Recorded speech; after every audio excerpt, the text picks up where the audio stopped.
Hi everyone, in this video I'm going to show you how to wind the sugarcane yarn.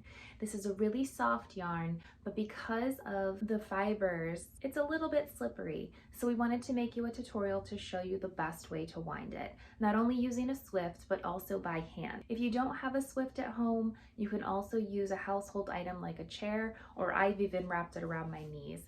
I'm gonna go ahead and show you 3 ways to do it. Okay, so here I have my Swift. You can find this on Amazon. They have quite a few to choose from, so just pick one that you like. They also have ones that have the winder with it, but I just prefer to do it by hand, so I'm only using the Swift. So go ahead and take your sugarcane yarn, remove the label, and go ahead and open it up, and it will slowly unwind.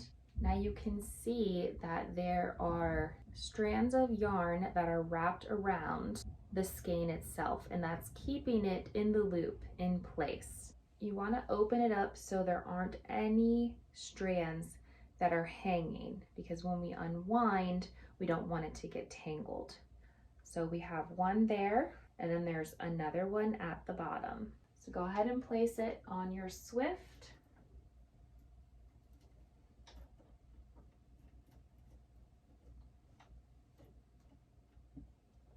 And we're going to cut those 2 strands that are wrapped around the skein. Here's the first one.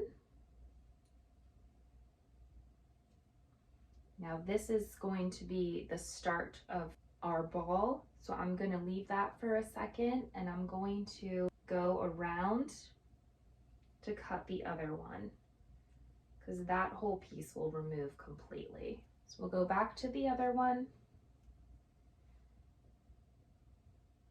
and cut out that knot. And then I like to use a piece of paper or the label that was wrapped around my yarn, fold that up, and then use that to get the ball started. So I'm taking the end of my yarn, I'm just gonna wrap it around the label a couple times, and then I'm gonna start winding. And that's it. You just continue doing that until you have your ball completed. If you don't have a Swift, you can use a chair, either the back of a chair or the arms of a chair like I'm using. So you just take your yarn like you did before, except you're going to loop it around the chair, or again, if you have the backs of the chair, you can do it there, or I've even put it around my knees before and just started winding it that way. You just take the beginning of your strand, wrap it,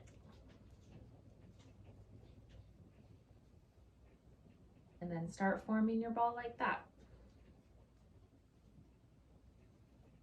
It can take a little time, but put a show on, have a conversation, and that's how it's done.